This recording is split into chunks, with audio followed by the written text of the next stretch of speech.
Bom, então você sabe que quando você se sente assim meio deslocado, eu diria perdido, sabe, em algum lugar, parecendo o cachorro que caiu do caminhão de mudança, e até se pega pensando, o que eu estou fazendo aqui? Muitas vezes você é visto como, sei lá, como um alienígena ou quase isso. Só faltava a cor verde, se é que alienígena é verde, né? Você destoa da multidão, tem hábitos diferentes, pensamentos distintos, enfim. Você é diferentão daquele grupo e, na verdade, parece não conseguir se inserir de jeito ou maneira. Bom, os clássicos infantis devem ter contado para você a história do patinho feio, que, de certa forma, era também um estranho no ninho. Mas isso é perfeitamente adaptável às relações humanas e, claro, situações cotidianas, mesmo que sublimadas. Você quer ver?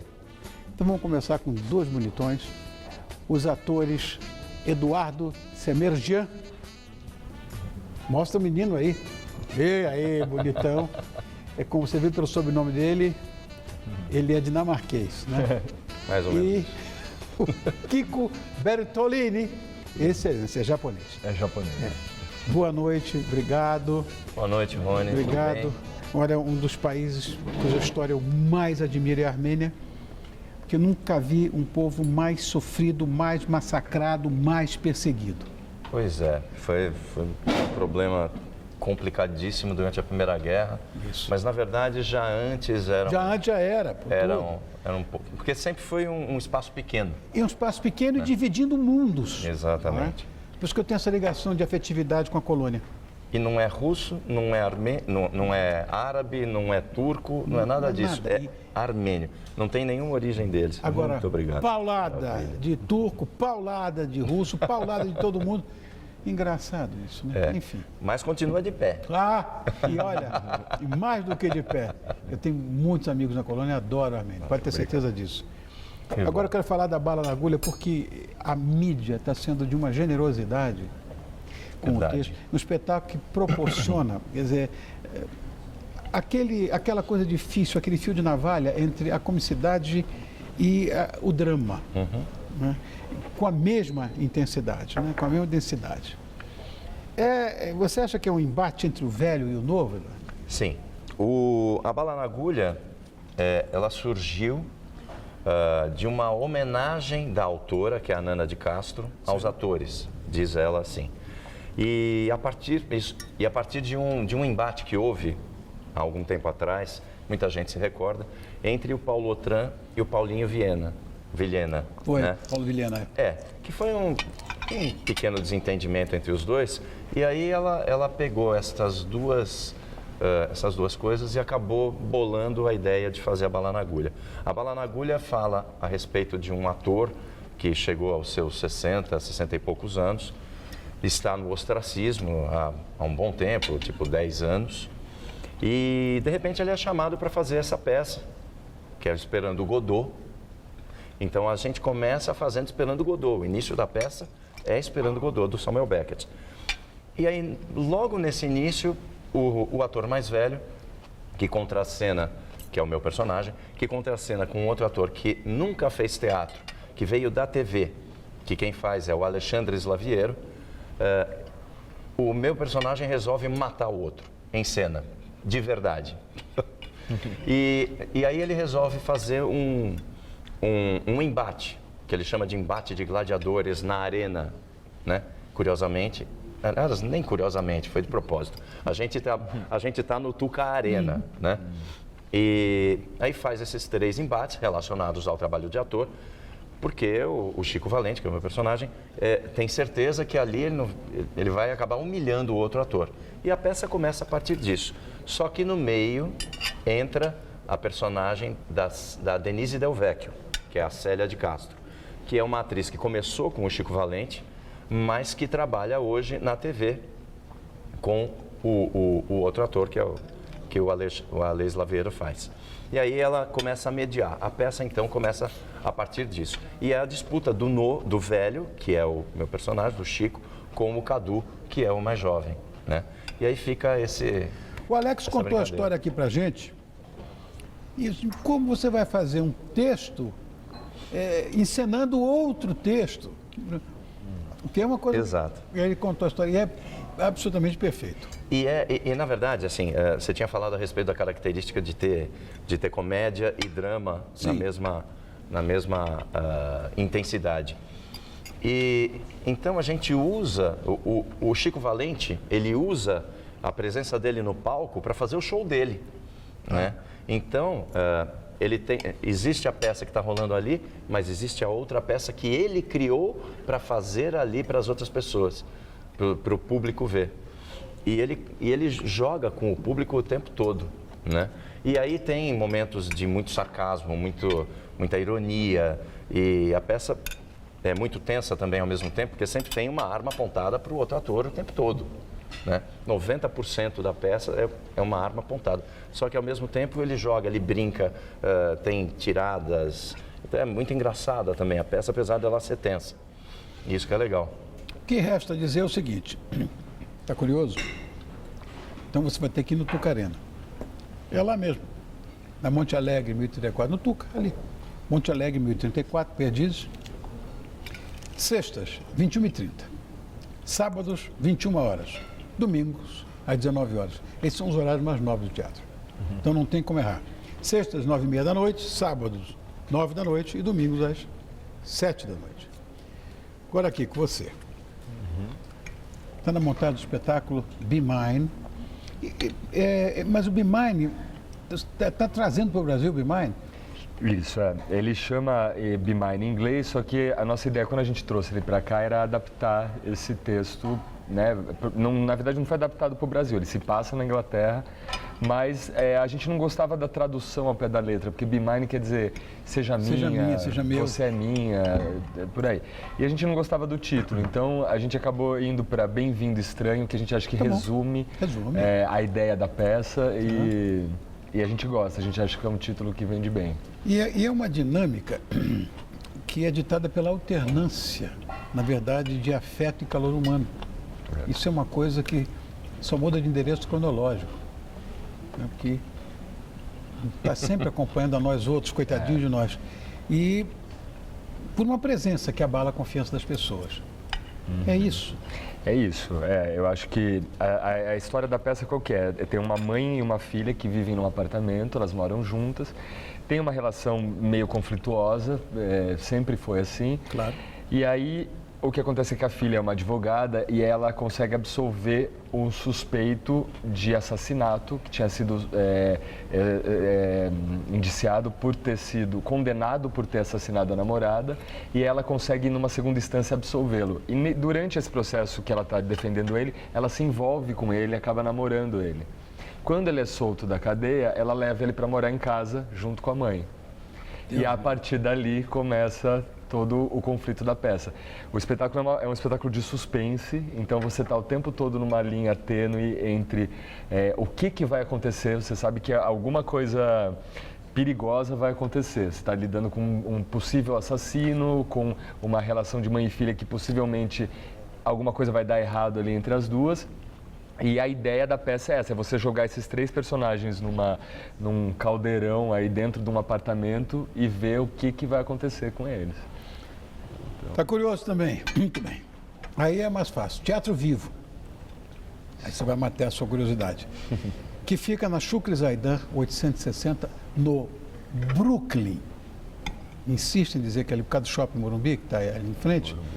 Não é Morumbi, é Brooklyn. Você não erra, você entra no Google, você não vai achar, com o Morumbi não vai achar. Né? Como tem muito bairro, hoje é o maior bairro do mundo, o Morumbi, que tudo é Morumbi, e tem bairros do Morumbi que não tem nome de Morumbi. São Paulo acontece muito. É muito doido. Bom, Chucre Zaidan, 860, lá no Brooklyn. Sextas, olha, falei de horário nobre, presta atenção. Sextas, 21h30. Sábados, 21 horas e domingos, às 18 horas. Vou repetir. Teatro Vivo, sexta, 9h30 da noite, sábados, 21 horas, ou seja, 9 da noite, e domingos, às 6 da tarde. Pronto. Tá, hoje é horário de verão. Falando nisso, Bonitão, eu tenho certeza que, assim como eu, todo mundo já se irritou com a chegada, não só que a história pegar esse gancho do Kiko, mas todo mundo já se irritou com a chegada de um estranho em casa. Às vezes uma nova presença incomoda a gente demais. Por quê? Você vai ter que responder isso. Pode falar. Não, porque eu acho que a gente é acostumado, né? A gente tem uma rotina, né? Eu acho que eu não sei, assim, eu sou uma pessoa muito de rotina, assim, de Somos dois. gostar das coisas do mesmo jeito um pouco. E eu acho que tudo que te tira dessa zona de conforto um pouco, né? Tudo que te entra no teu ambiente natural, seja uma outra pessoa, seja um cachorro que você nunca teve, seja um filho que vem para... Tudo isso muda a tua perspectiva, né? Com relação à vida. E eu acho que a partir daí é se adaptar com esse estranho, né? Que entra esse ser estranho, né? Que entra na casa. Olha, vou imaginar uma coisa. Você mora com a sua bonitinha e, de repente, ela convida uma prima distante para passar uma temporada no ninho de vocês, no ninho da amor. Logo você devaneia com aquela beleza, aquela quase ninfa deslumbrante. Mas, quando ela chega, ela se revela, na verdade, uma quase container. De quase ninfa para quase container. Porque mala não é. É mais do que isso. É bem mais, né? Então, chata no último nível. E eu acho que não há nada pior do que receber um estranho mala na nossa própria casa. Eu acho que nem estranho mala, nem muito conhecido mala. É complicado. Isso é uma coisa razoavelmente comum, porque, principalmente quando se casa, você tem que assumir a família do outro, né? Então, nem sempre na família do outro você vai se dar bem com todo mundo. Aliás, nem na própria família, muitas vezes você não se dá bem com todo mundo. Então aí você tem que agregar, por isso que são agregados. Aí você tem que agregar o outro ao seu convívio, ao seu dia a dia. Quando vem passar uns dias junto, aí às vezes é uma complicação, né? Porque se for uma dessas pessoas que você não se dá muito bem, aí você tem que assumir o papel do simpático ali, né? E deixar a coisa correr. Mas é muito complicado, né? É muito complicado. Se você tem uma pessoa com quem você não tem uma conversa, claro, com quem você não consegue discutir alguma coisa, o que você vai fazer? Mesmo tendo, é complicado. Verdade. Minha mãe foi uma das pessoas mais elegantes que eu conheci na minha vida, em todos os níveis. Ela morreu muito cedo. Nunca ficou na minha casa mais de um dia. Nós somos do Rio, eu mudei para São Paulo e às vezes ela vinha me visitar, tinha amigos aqui também. Nunca passou mais de um dia. Eu disse, mãe, por caridade, você chega num dia, vai no outro, parece que volta no mesmo voo. Aí disse, meu filho, aprenda uma coisa e que para sempre isso seja um dogma para você. Parente é como peixe. Depois do segundo dia, estraga. Perfeito. A minha sogra diz uma ótima, ela fala assim, a sogra ideal, ela tem que viver a uma distância que não seja nem tão perto a ponto dela vir de chinelo e nem tão longe a ponto dela vir de mala. Você vem com a mala, você passa, não vai ser um dia, vai ser dois. Agora, engraçado que às vezes, mesmo no nosso lar, doce lar, nem lá a gente se sente bem. Nem em casa. Não tem clima. Vocês já se sentiram como um estranho na própria casa de vocês? Olha, eu particularmente, dificilmente eu tenho esse problema. Eu moro sozinho. Eu não sou casado, eu sou solteiro. Então eu moro sozinho e aí, quando vem alguém para minha casa, é alguém que eu convido, que eu conheço, que eu já sei. Então, normalmente, eu já me resguardo por conta disso. Agora, quando você é casado, muitas vezes a sua mulher chama, ou seu esposo chama, alguém que você não conhece, não sabe quem é, e aí começa aquele dia a dia de você sair, de você levantar e poder andar com o seu pijama tranquilo pela casa, ou menos que isso. Aquilo vai por água abaixo. Estampado de cachorrinho. Exato. Pô, meus cachorrinhos tão bonitinhos no pijama. Então é claro que isso uma pessoa diferente na sua casa, ela acaba mudando o seu dia a dia, Claro. porque você tem hábitos que são muito mais livres, né? Tem uma outra coisa que virou também uma moda agora aqui, que é o dress code. Tudo bem, sei lá, de repente um anglicismo, e vale, um dress code, que deve ser seguido à risca. Você ignorou esse detalhezinho básico no convite, que normalmente é incompleto, brega e sem nenhum fundamento. O dress code, eu vou te explicar por quê. E alguma vez vocês já se destoaram num ambiente em que a roupa era um detalhe essencial? Já, mas eu tenho uma história que não é minha, e que obviamente eu não vou dizer de quem é. Tá. Até porque é colega nossa.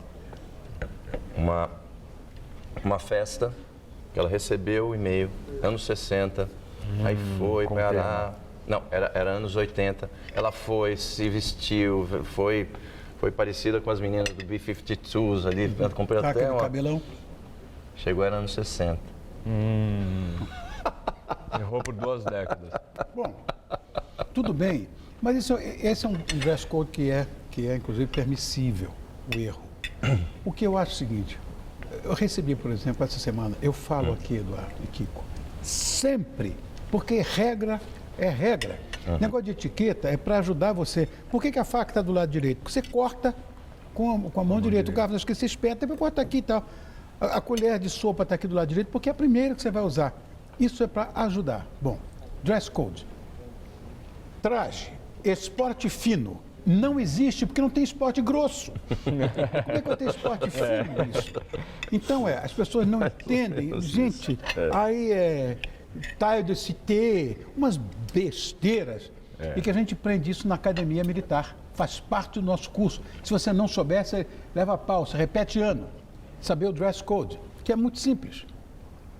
Os caras falam, por exemplo, não tem mais gala, não tem mais, porque eu não vejo ninguém de casaca, que é o white tie, que toda orquestra tem, no mundo inteiro todo mundo usa casaca, com a gravata borboleta branca. Aqui não tem. Tá. Depois você vai para o rigor. Rigor é o smoking, chama de smoking, o tuxedo e tal, black tie. Depois você tem o formal, que é o fraque. Tem o formal diurno, tem o formal noturno, tem o meio formal e o formal inteiro, que é o fraque. Parece uma barata, um besouro, aquilo ali. Tal. Depois disso, tem o passeio completo, churrone, terno e gravata. Esse é o passeio completo. Depois tem o passeio, que pode ser sem gravata. Sem a gravata, né? E depois tem o esporte. Esporte fino, grosso. E a partir dali vem o...